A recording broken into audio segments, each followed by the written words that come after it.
Hello, hello. It's Christine Barr, and you're watching Black Tea News.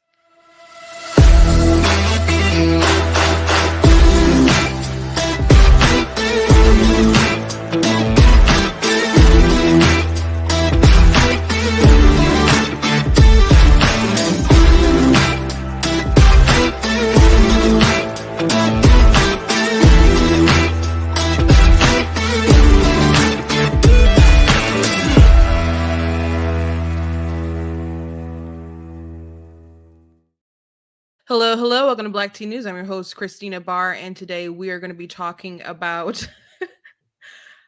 I forgot to talk about this MLK statue. I did post a picture of it the other day, and I said, "Oh, so upset that I forgot this."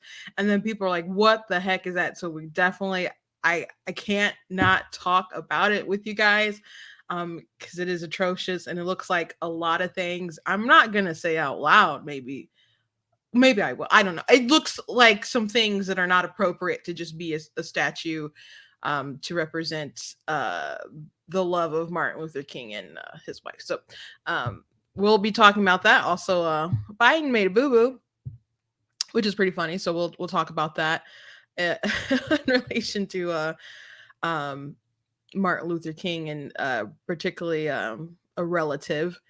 Also, we'll be talking about some Lena Wen went on CNN talking about how we need to be looking at COVID deaths in relation to if people died with COVID or from COVID. Now, I'm old enough to remember when people didn't like you questioning things like that. So someone had reposted it on Twitter and was like, they just need to admit that they exaggerated COVID to the extent that they did because they wanted to get Trump out of office. And I believe much of that is true. I don't think it was just about Trump because obviously a lot of different the world was like in on it, I guess. But I think a lot of it was for a lot of folks to assume certain power, and I do think a lot of it had to do with getting Trump out of office. And I do really believe that 15 days of slowly spread that was like the beginning of the end of his presidency. And also a wild clip from MSNBC talking about voter ID, and I think it's important to show because um, Democrats now they're not they literally have it in their platform that they don't want to engage in neutral race policy stuff. So even if a black person and a white person, the law affects them the same, they're like, oh, but there's a disparate impact with this minority group or black people, therefore it's a bad policy, therefore we need different policies. And you might be thinking, why can't it all just be fair? Because they don't think fairness is fair, is just how you put it. So we'll talk about those things today. But before we jump into it, I would encourage you guys to go to blackteennews.com, check out different content on the website, different articles, and different things that we have there. We got some cool merch. I was talking to someone today, and I guess they hadn't seen my website before, and they thought the website was pretty cool. Like, oh my gosh, I love it, I love it, I love it. And then they started looking through some of my merch, and then they really liked the merch and thought it was really cool. Someone the other day mentioned that the mug looked so awesome, like it looks so cool. I don't have one yet, but it looks so cool. I'm like, yeah, I have one. It's pretty cool with the red inside. It does not come with the whipped cream, but it's a pretty cool mug. Also they were like, someone was like, oh my gosh, it's this I'm not the victim you're looking for shirt, that's really cool. So they're looking at the different stuff and they thought it was pretty neat. So there's different merch you guys can check out on the store. Also, I do write books. I have a lot of fiction books that are out. 15 to be no, I have 14 fiction books and one nonfiction book that's out. So if you go to blackteennews.com and hit the merchandise button, there is a banner at the top with some of my books on it. If you click that, it'll take you over to my book website. Ninja does publishing for all of my work. But to find out more about, of course, God is Blatantly Against Abortion, which will be available for pre-order very, very soon. You can just go to blackteennews.com and just sign up for updates and stuff, or you can just, religiously follow, and I'll let you guys know. But I'm very excited about that.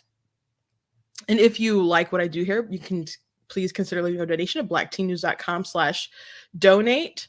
As a matter of fact, I'm going to Right to Life, to the March for Life, this weekend.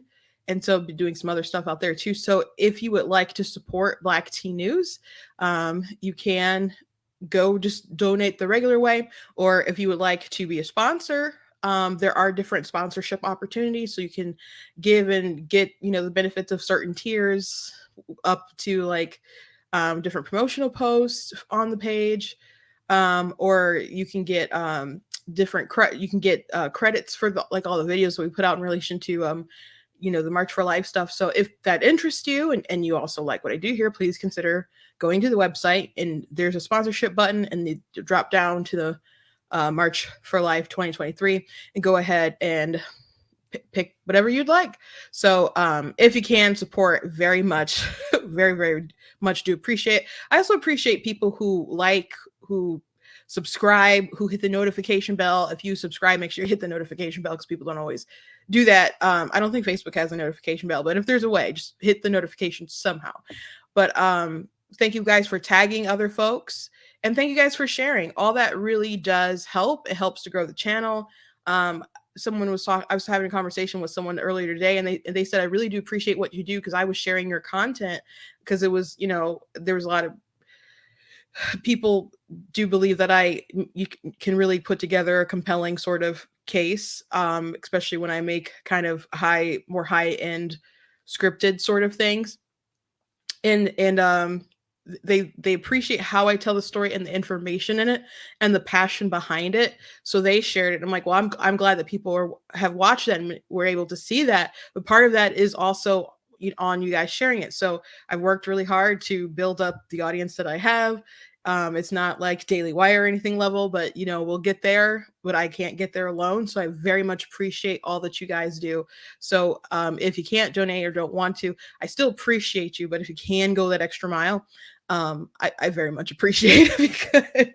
So whether you guys can do like a big tier, like $250 for a sponsorship, or you can just give $25, like, I appreciate that, and it does really go a long way. So seriously, God bless you guys for just all the support that I'm getting. I do appreciate it.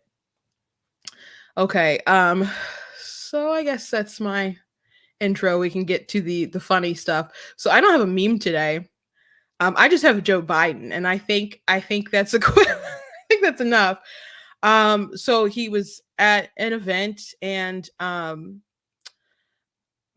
Luther King III, it was his wife's birthday, and he really fumbled during the happy birthday. So if he didn't know the name or forgot mid song, I don't.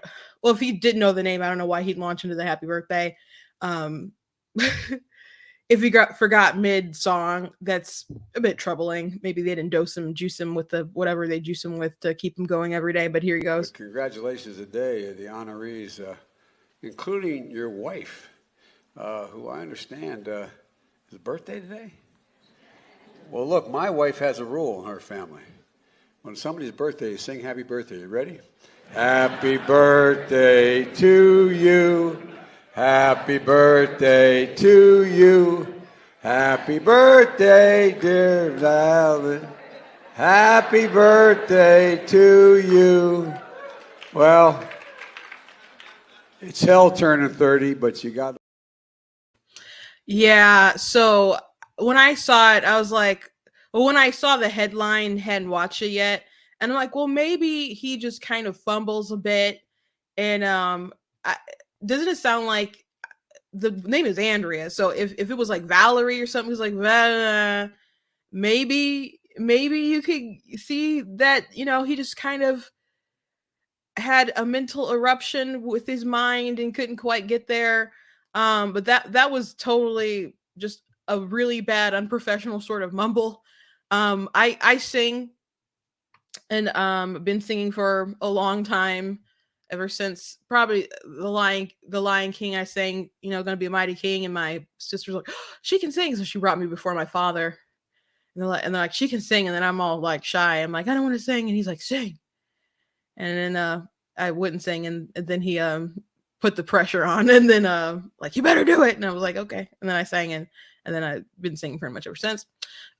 So you could be up in a performance or something and you mumble your words because you don't really remember. I'm pretty good with remembering words. Like the first time I might sing a new song, I will be like super paranoid about it. And like, I hope I don't, like, oh gosh, the words. And but after I sing it the one time, I'm pretty good. And so I don't mess up lyrics. There's other people who get up and sing, and they'll mess up words, and sometimes people will just make up their own words, or they will or they'll do the mumble thing. So he could have, at the very least, just said Mrs. King or something. Or but the whatever that was bananas. That was really bananas. So going into fumbles as far as Martin Luther King Day and stuff, I got to show you the image of the statue. Um, well, before we get to that, I want to show you this tweet of Joe Biden though, because this was pretty funny. From Stephen Miller, and Joe Biden's talking about uh Martin Luther King and his legacy and stuff, and like where do we go from here, and we can get there together, and then flashback.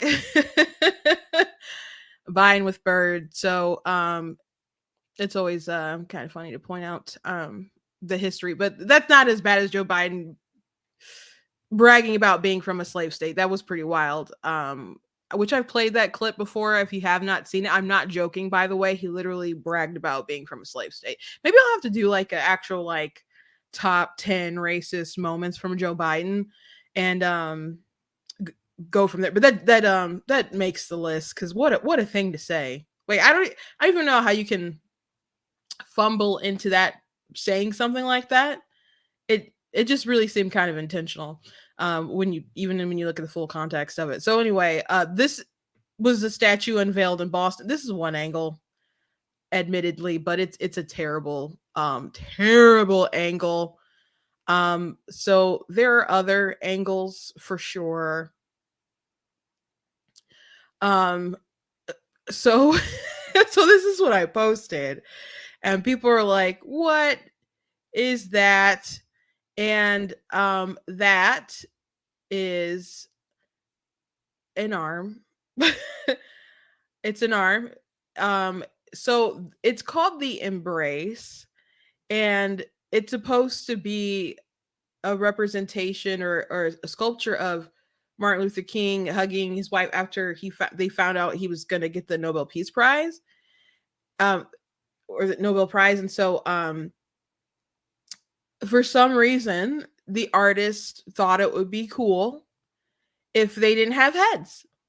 So he does have like a suit jacket on, and her hands, they're daintier. You can see, and you see the wedding ring and everything. So the other angle, unfortunate angles, like especially like during the big unveiling that had floated around, it looked like um he was going down on her or something. It just looked awful. It looked really bad. It looked disrespectful.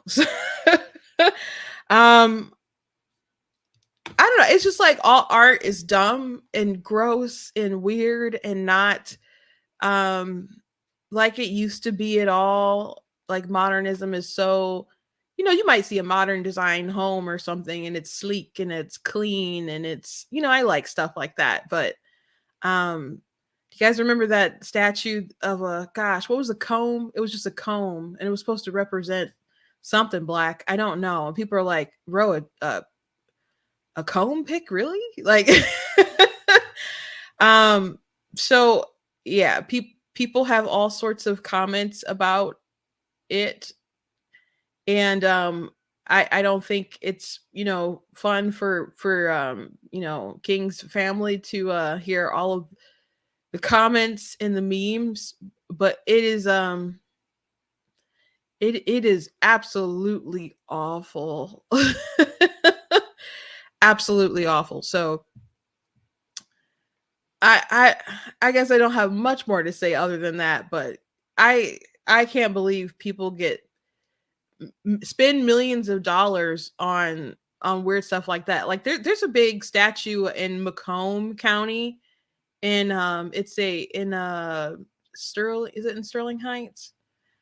But it's just a ring, like a giant ring. I don't know what it stands for, but people are like, why did you spend money on this? And it reminds some people of a Stargate. I tell my, nieces and nephews that it's, a sonic ring. I'm like, oh, but they don't literally believe it's a sonic ring, but they do like the movies and games and stuff. But it's just like, why? What is it supposed to be? But that, you know, actually isn't like repulsive to the eye. This is repulsive. I'm sorry. Well, I guess that is repulsive, but this is repulsive.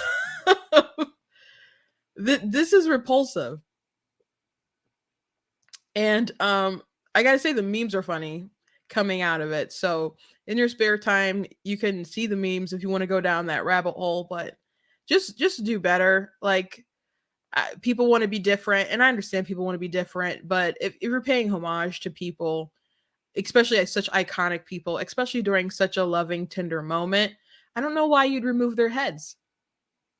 That doesn't make sense to me. Maybe it makes sense to you, but it doesn't make sense to me.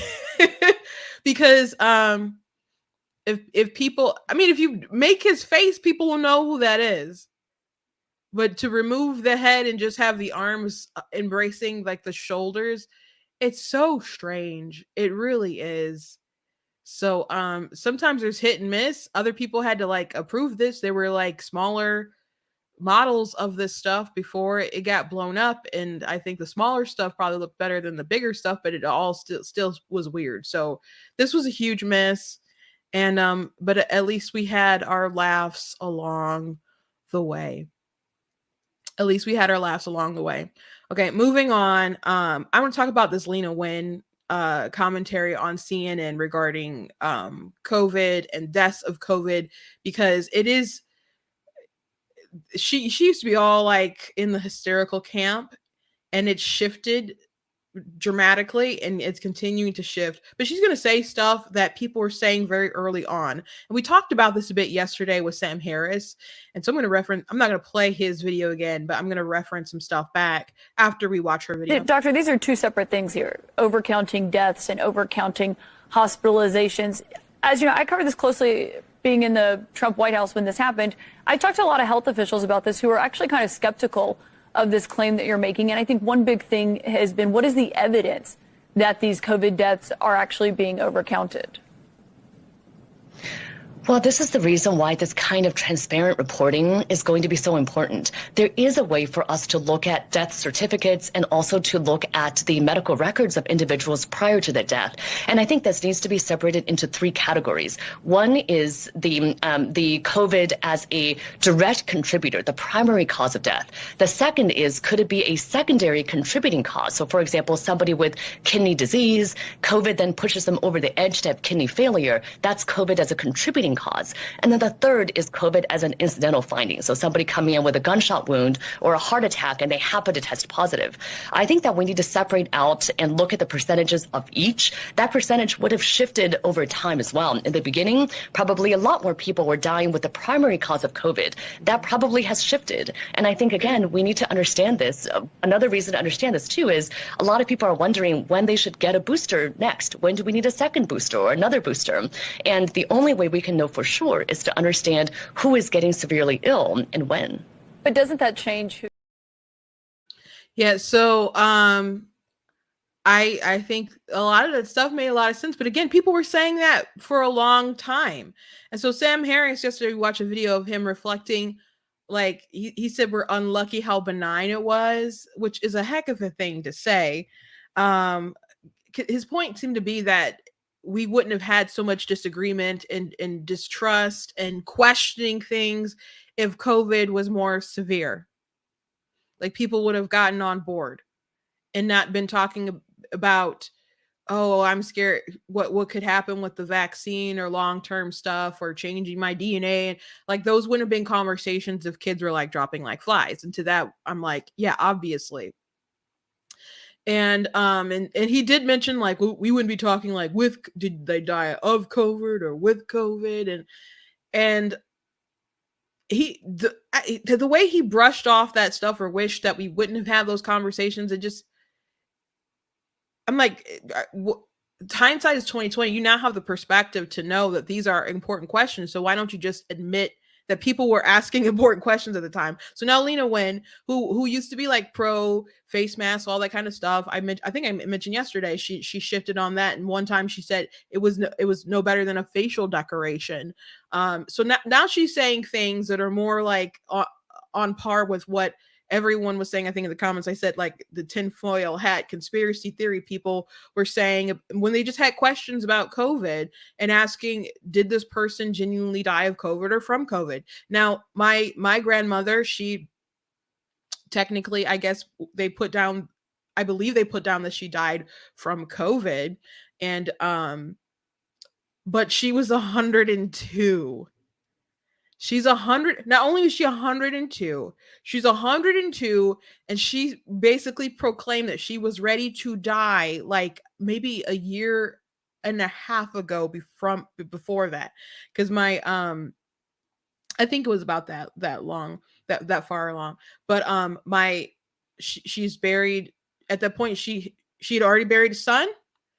She had just buried a daughter who had MS that she took care of and live with, and she passed away. And after she passed away, which we're like, we love grandma. I'm like, this is amazing. How long is she gonna go? This is amazing. And she's still in her right mind. She could still, kind of get around, walk around and stuff. Um, she hold the baby, needed a little help because we got big babies in the family. But she not have like a miserable sort of end, but she was just like, I've been on this earth long enough. I want to, go on to heaven. And so she was like, I want to see all my children. And so, because, she was ready to kind of say her goodbyes. And so I had took my mom to go see her. And I was like, and this was like right after she kind of made her declaration. And then after we were done, I was like, Mom, like, are you ready for this? And she was like, she wouldn't really say. My mom is um my dad my dad's like, they're like Klingons, she's like Vulcan. And she's just kind of like, how do you say, yeah, you're okay, ready, for your parent to pass away? But I'm like, I know she's like ready to go, but I'm like, she looks very good. For someone her age. I'm like, unless she has some kind of pact with God that the angel of death is just going to come and just like gently carry her off or something. I'm like, she doesn't look like she's going to pass immediately. And she didn't. And which during the midst of COVID, me and my sisters, this wasn't like the height of it, because I don't think we would have been allowed in her building, but it was still like around COVID time. And and this was after my dad was really sick with COVID, and he was in the hospital for a while. He had to relearn to walk because all his like muscles and stuff had atrophied. But he once he was strong enough to go back on the mission field, he went to Mexico. And so my mom had like never gone with him. So she promised him like over the phone in the hospital. She's like, I'll go with you, Keith. And so she went to Mexico. So we told my grandmother that he was going to go, that she was going to go on the mission field. And she was so proud, of my mom doing that. And she prayed over me, and I think two of my sisters were there, and she just raised her hands and was crying and just praying over us. It was an incredible experience. And I was heartbroken for people who weren't with their loved ones for so long and missed out on so much life. I'm like, that moment is something I will treasure forever. And and it was still some time until she had passed away after that. So but they might be like, oh, we got another one, died from COVID. Again, she's 102. 102. So if you look at COVID deaths, they definitely skew older, and there's people who might have had other underlying conditions or people in the hospital for other reasons. But we do need to know, as Linus when said, how impactful it is for certain people. But they just want to list everything as COVID deaths, which there was money and other stuff attached to that. Um, I mean, I heard of people who worked in hospitals and morgues where they were labeling stuff, and like someone was like, "They died of a car accident. Why they got COVID on here?" Or maybe they had COVID. That's not what they died from. So they really did push it. So, but anyway, now we have some honesty trying to emerge from the medical community because I don't know, maybe they're trying to get their integrity back so they can, assume power and gain trust when there's the next crisis, or I don't know, to continue building upon their industry or saving the industry or whatever. But there's just so much loss of trust, and it is truly their fault. I don't know how you gain it back. I really don't. I don't know if you can. They certainly don't deserve it. Certainly don't deserve it. But I just thought it was interesting because Sam Harris is like, oh, did they die from COVID or with COVID? Like, those conversations are so annoying when medical experts, I mean, some of them are so totally on the train, whatever, but they can admit now that those are important questions that they need to ask. But he's so blinded that, I don't know, he still acts like that was a bad thing to even talk about. It was a valid question back then, just like it's a valid question today. And maybe because we didn't take, she's saying it's valid and we need to know if people died from COVID or with COVID now, so we can properly assess what people need to do going forward for the benefit of their own health. But how is that not true a year ago, 2 years ago, whatever? How is that not true? Of course it was always true, but there's less to be gained politically from just acting. You can just act normal now. They got the guy they didn't like out the White House. They assumed power in a lot of ways. They know how many sheeple live in the country. I think maybe out of all the things that really happened, the fact that the government knows how easy it is for people to just lay down and take it. Because I mean, there are people who are like, I'm not cool with this. I'm not just gonna stick this in my arm, or I'm not gonna just stay. I'm not gonna lose my business. And I want some more information. There were plenty of people who were like willing to fight for liberties, and even if they were willing to take the shot themselves, are like, no, you shouldn't coerce my neighbor. There are plenty of people who stood up, but there are plenty of people who didn't. And like the sort of arguments like in the church world and stuff, and people just being so angry about people not staying home, and then like George Floyd died, and then everybody was out in the streets, and they're like, well, it's different to march. It's too important. I'm like, what? so churches where, was it in Texas, people were having church in their cars, and someone just came around like giving tickets to all these people because they're like, you shouldn't be. And they're at the church, but they're just listening to sermon on the radio, and they're passing out tickets to these people. But when George Floyd died and everybody wanted to march in the streets, you actually had medical professionals get together, and there was some kind of letter that was like, it's too important, they need to protest. And it was like, and there's still people to this day who will simp for all the craziness and won't acknowledge that this whole thing, not the whole thing, but much of it, and I'm not saying that COVID was fake or anything, it totally was real, but the hysteria surrounding it, a lot of it was for control and political gain. It just was. It just really was. And poor people like Sam Harris who can't see through that and just wanted to simp for the system, and is still simping for the system, and has animosity toward the people who wouldn't. And some people were wrong. Some people had wild conspiracies, sure. But the people who were like cautious and asking questions and making calculated risks, you can disagree with people's calculated risks, but it was their calculation to make. After all, doctors are only practicing medicine, like literally. Not that I don't like doctors and I don't find them admirable, but they are still just practicing medicine. Anyway, let's move on. I want to show you guys this wild clip from MSNBC about voter ID. And I find it wild because uh I don't know how gelled they are about the narrative, and you can continuously see how they keep pushing like CRT type stuff. They're like, oh, it's only a college course. I'm like, no, it's an ideology that has infected a lot of folks. So uh this is a Dr. Jason Johnson on MSNBC. And I remember Republicans called me after 2020 and they said, well, what kind of voter integrity law would you be happy with? I said, none. There isn't any voter fraud and it's already a crime. We have criminal statutes in every state and every locality and at the federal level. If you vote illegally, it's a crime. And you know who commits those crimes? Republicans, Trump voters. So how do we inject reality? And how do we make the democracy agenda? I mean, it's insane to me that only Democrats are fighting for voting rights in America. How do we make that? How do you take the partisanship out of access to the polls?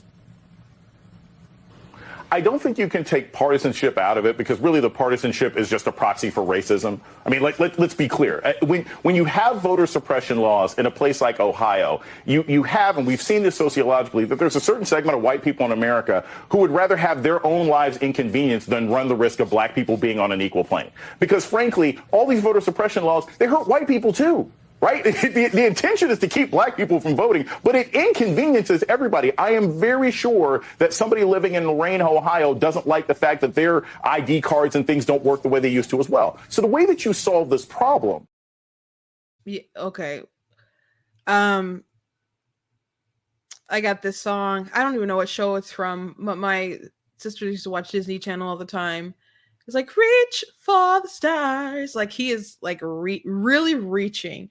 So before I dissect the conversation there, I just want to say that on certain programs, particularly MSNBC, sometimes you will see some of their hosts that are there was a Joy Reid's pretty racist, but there was another person. Her I can't think of her first name, but her last name was Cross, and so she has said some pretty racist stuff as well. But in derogatory things, they have derogatory sayings and attitudes toward like Black Republicans, Black conservatives, and essentially they believe that they are used by people on the right, white people on the right, and the Black people say stuff and they're the mouthpiece. And Eric Dyson says that it's white supremacy through ventriloquism, that it's a Black mouth moving, but white, people speaking, and like they're just being used to say, well, this Black person said this point, so let's listen to them because it's a Black person speaking, so that they have to have some kind of authority on it. And then they'll say the ventriloquism stuff or whatever, or it's an act of whiteness or whatever to delegitimize them. So I just want to say that it's funny because people on the left are guilty of that. Like they'll have their Black experts on to delegitimize, Black Republicans or Black conservatives in general, which isn't happening in this clip, but it happens all the time. It maybe happen later in the segment. I don't know. I just have this clip. But she has a point that she wants to get across, that voter IDs are bad and they're racist. So she has her Black expert on to come and say that it's racist. And or that's the kind of stuff that they do. And I'm not going to say that people on the right aren't like, hey, we got to get a Black person on to say X, Y, and Z. Both sides do it. Let's just be frank. Like I'll have people who will inbox me or send me something like, hey, specifically, there was one video. It's happened a couple times, but there was one video and it was like a comment about gatekeeping, something with hair or maybe it was music or something. It was like a gatekeeping thing. And they wanted me to reply to someone was like saying that white people can't do something. And I never end up replying to the video because time got away from me. But I was going to reply like, okay, I don't agree with this video, but you guys, white people, you're letting yourself get bullied. Like, and that's not my problem. Like, You just need to stand up and tell people to shut up and leave you alone. You're going to wear your hair how you want. You're going to wear whatever clothes you want. But expecting like me specifically to get up here and be like, no, you can totally wear what you want to wear. I can say that, but I'll say it because I want to, but it's not going to work if I'm a minority within a minority. And if it's just people like me talking, and if you all don't stand up and say enough is enough, knock it off, like that has far more power than me as an individual in a minority within a minority, sticking up for the white folks. I'm like, just say, I will not allow you to be bullied. I will not allow you to bully me based off my race. And when they, or start talking about their isms and stuff, just say, shut up. You're full of crap. So I wanted to demonize the video for sure. But I'm like, you guys got to grow up, and you guys have to get a spine. And then people will say, well, you can say certain stuff that I can't say because they'll call me a racist. You don't think they don't call me a racist? You don't think they call me an Uncle Tom and stuff? So like, I appreciate, people who want to launch me forward and et cetera. But I'm just here doing the right thing because it's the right thing. But I'll have my goal is not for me to be the lone voice. I'm perfectly fine if I have to be the lone voice. But you guys got to suck it up. Like, I can't be the only one out there. Like, I want everyone to be able to stand up to the madness, regardless of what someone else might call you, because you backing down because they'll call you racist or something and malign you unjustly. That they'll keep doing it because they know you'll back down. They know you'll back down. So if you don't get up and speak and stand up yourself, it's just not going to work. So I keep saying, like, my goal is to have more people to be brave enough to just have these conversations. And there's over 60% of Americans are afraid to voice their political opinions. I'm not one of those people, but I don't want you to be one of those people either. And the best emails that I get from people, the best messages I get from folks is when people say, you've inspired me to actually have conversations, to talk to my neighbors, to post different things, and to not be scared. And those are things I appreciate, because if we don't, then the loud, crazy voices are going to win. And I don't want them to win. I don't want them to win. But anyway, back to the actual content of the video. As far as voting goes, people like voter ID. People like voter ID, including Black people. And I'm sure they know that. Because if you have someone who's voting who shouldn't be voting, then their illegitimate vote is like canceling out or working against my legitimate vote. So I want my voice to matter, especially as an informed citizen. I want my voice to matter, but I certainly don't want someone voting who should not be voting. Now, most people have IDs. People use IDs to get cough medicine, to get their government benefits, to buy liquor and all sorts of stuff, to drive. People use IDs. And then it's funny, like during COVID stuff, when they had like COVID passports, they're like, you need to have your a vaccination status or something from your doctor, but you also need to have like ID. And I'm like, oh, that's racist.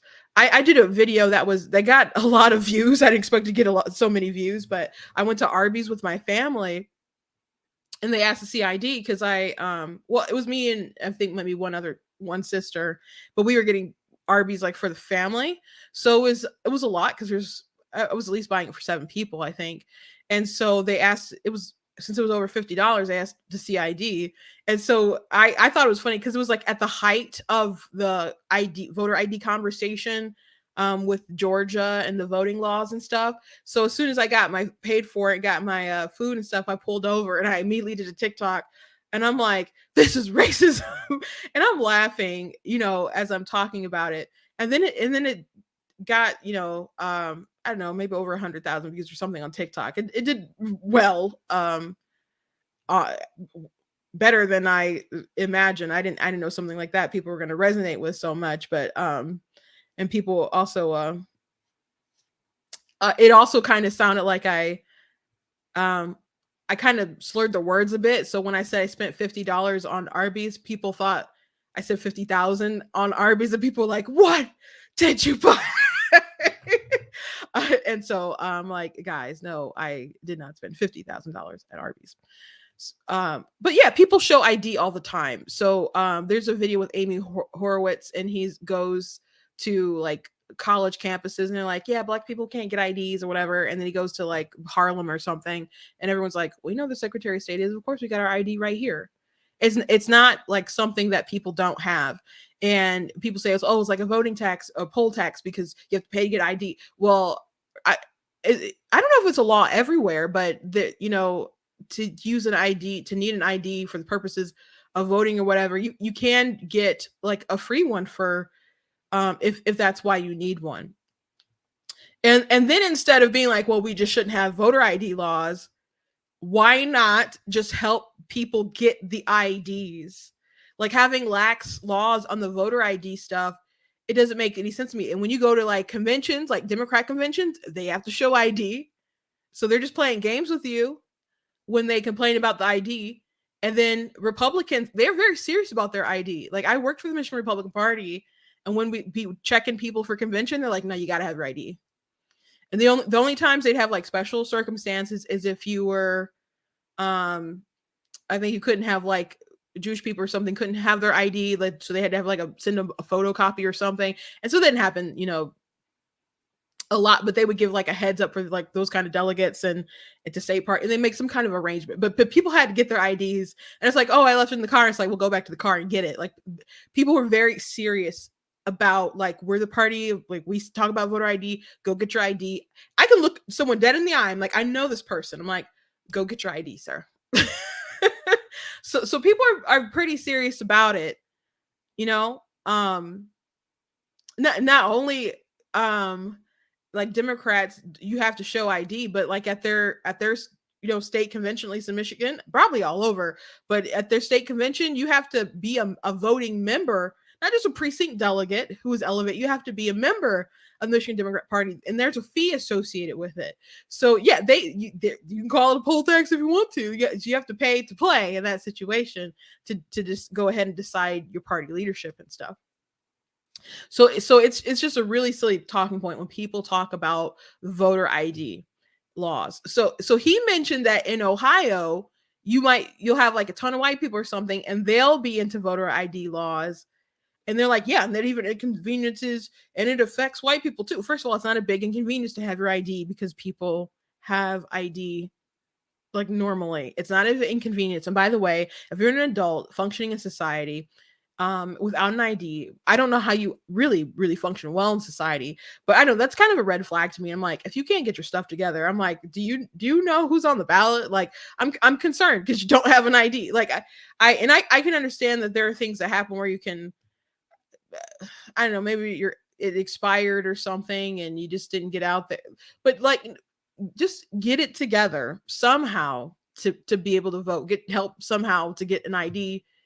It's your civic duty to. If people put so much pressure on voting, why just like a extra kind of help to get people to get ID? Like we know when election season is every year. It's just a really crazy thing. And so she said that she would not support any sort of voting restriction law because she says voter fraud doesn't happen. So she said it doesn't happen, and she said if it does happen, sorry about that it's Republicans doing it, and she said and there's some other people who cheat. So first she's like it doesn't happen, and then she's like, well, if it happens, it's the people in red who are doing it. Isn't that kind of crazy? Isn't that totally contradictory? Either it doesn't happen, which it does happen, like you whether you believe in like, oh, the whole election was stolen or something, like on a massive scale with tens of thousands of votes, that doesn't really happen. But to like low tech stuff, that happens. There are people who are convicted of that stuff. So what happens is and they know that it does because the narrative surrounding like 2020, they're like, well, there's no widespread, they would say, because you can't say there isn't any. And she said there isn't any. but is it as widespread to the degree that a lot of people are freaking out for as long as people are freaking out about it? Not so. I would say you got some people on both sides of the aisle. If any election goes wrong, they're like, "Oh, it was stolen." And a funny thing, like in Michigan, people were going on about folks who were upset about the 2020 election, but Gilchrist, who's our lieutenant governor, he questioned the election against when he ran for clerk in Detroit. So, um, so there are problems with the voting system when it doesn't go your way, and everyone else is crazy. So, okay. So she says it doesn't happen, but if it does happen, or when it happens, she claims it's Republicans. Now there's a clerk in Southfield who was convicted not too long ago, or had a couple different counts, and I don't know if she was I think she was convicted for something, but there's a couple different like allegations against her. So again, it happens. Totally happens. And so they're like, when white people press voting laws that people have to show ID, they're like, they're willing to inconvenience themselves because they think it'll X out Black people. That's what they're going with. So they do not believe in neutral race policy. So that is something that's right up the alley of critical race theory. That is actually in the Democrat Party platform. So they want to solve racism with like racism or whatever, because they don't believe in neutral and race neutral policies. It's literally in the 2020 platform of the Democrats. It's in the section that's like healing the soul of America or some pretentious garbage like that. But I've shown you guys this infographic many times about whiteness in America. And I think it does say something along those lines. Let's see if I can find it. It's not that one. If you guys haven't seen this, I've shown it a lot over like the past couple years. You know what? I'm confusing. So people were posting this today. That was for something else. That was for a conversation about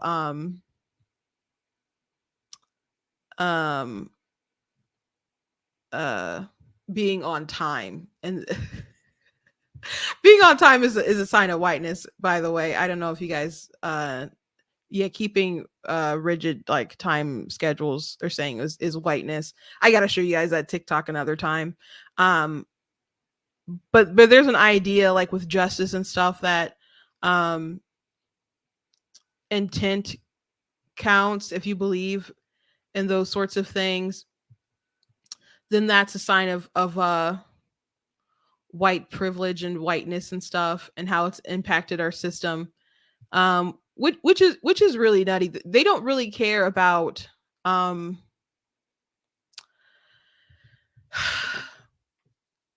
if the law is good and if it's equal, if there's a disparate impact, if it's a different impact for Black people and a different impact for white people, they're like, oh my gosh, it's racism. As a matter of fact, there was it Arizona who they changed something about their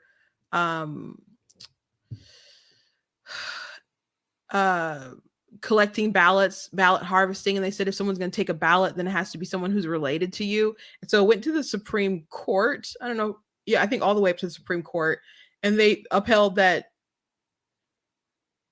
Yeah, it's not racist for to say that you have to take care of your own ballot, or if it could be your wife or your husband can take care of your ballot, or someone within the family or something. But like to have randos taking your ballot. And so folks are saying, well, oh, what about people on the reserves? And you might have someone who collects them and takes them all down and other stuff like that. And so they're like, it's racist. No, it's not racist.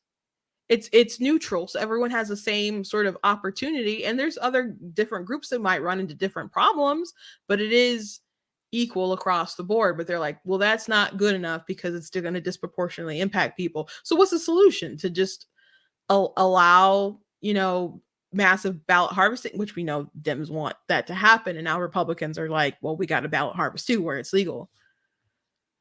So when it comes to voter ID, what's the what's the solution there? To just not have voter ID, or not a lot ban people who don't have the ID? Because in Michigan we had a proposal, um, and we're like, they're banning ID, or that's what some people were saying. Like, no, they're not banning ID. Well, they didn't ban you having ID, needing to show ID, but they are making it so that you cannot make some kind of rule that people have to show ID. So if people don't want to show ID to vote, then they don't have to. They don't have to. So I don't know why you'd have a law like that other than to encourage people to be dishonest and cheat. So it should be easy to, Carrie Lake kept saying it should be easy to vote, hard to cheat. And I believe that, but I don't like our voting. I think people should go vote on election day. I don't like all the early voting and all that stuff. Like when Amy Coney Barrett was selected for the Supreme Court, they're like, "Oh, people are already voting," and I'm like, "Well, that's your fault. We have an election day. We have an election day, so people need to go." And even if, well, Trump ended up losing that election,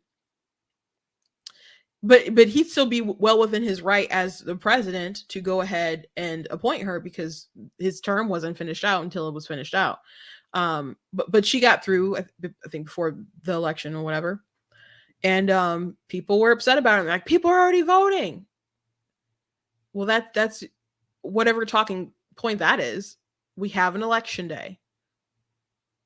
And also, it just makes elections way more expensive. You have all these people who want to get money out of politics, and they continuously do things to make politics way more expensive. And we make it way more part of our lives, which warrants it being more expensive, because people, if you're that invested in the politics, they're going to be invested in putting the money where the interest is. So you will give money, and then they will pay themselves astronomical amounts of money for a lot of people to give bad advice to candidates, unfortunately. But if you're a good candidate and maybe you don't have enough funds to raise an election that's not just an election day that has like weeks of early voting, you know, then you're screwed. Like, if you don't have some kind of good absentee ballot chase program, then you're going to be in a bind. And so to have not only that to contend with, but also like people continuously having to be at a poll on election day, or before, like several days leading up to it, because you'll have people who are out canvassing, who are, passing out information and all kinds of stuff. To me, it just makes it necessary that you'll need a big team, and that you're going to have to spend a lot of money, because people are only going to volunteer so much. You're going to have to pay more people. So if you have a lot of money going in, or you have a big huge name ID or something, you're at an advantage anyway. But if you're just like Joe Schmo who's really trying to make a difference, and maybe you don't have as much in the bank, it's going to be harder for you to compete. And so I think there's a lot of reasons why I don't like early voting, especially to the extent that we do it.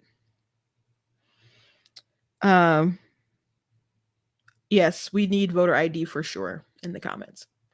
Absolutely need voter ID.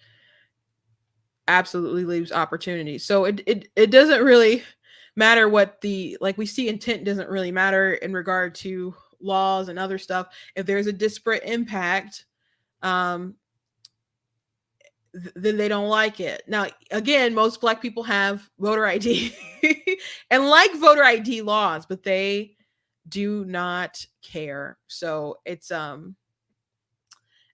pretty incredible world that we live in. Anyway, that's the show for today. I was going to show you guys this video with Andrea Mitchell, but I think I will save it for tomorrow, because we're about an hour, and I don't want to go over a mass today, because I'm going to talk about it for a minute. So we'll table that until tomorrow. But I do thank you guys for watching. Hope you guys enjoyed it. I'm going to March for Life this weekend. So if you guys would like to donate, or become a sponsor of that trip, you can go to blackteennews.com hit the sponsorship button, and then there's different tiers to how you can support. I very much appreciate if you can and you're willing to support in that sort of way. If you can't, I understand. I thank you guys for liking, for sharing, subscribing, or you can, pass along black tea to somebody else who might enjoy the program, who might, enjoy the different videos that I have. Make sure that you guys are liking, that you're following. I know there's a lot of people. One day I did a post like, make sure that you're actually like following the page, and then I saw a ton of people like it, and I start going through the likes of the people who like the post, and I'm like, I wonder if they are aware they're not following. So just take a moment. If you're on Facebook, make sure that you're actually following the page, and if you're on YouTube, that you are subscribed, and if you are subscribed, hit the notification bell. For some reason, you got to do the extra step. They're trying to, I don't know, widen the gap between people who subscribe and the people who actually make the content. So make sure that you do take the time to do that. Again, please check out different merch that I have on my site, like the Rogue KC Aborted Life Win shirts. Those are pretty cool. I got these cute You Are Not Those Special mugs that you guys can check out. And also, very soon I'll have, of course, God is Blatantly Against Abortion available for pre-order. So just be on the lookout for that. And you guys can find out all the information at blacktnews.com. God bless you guys and enjoy the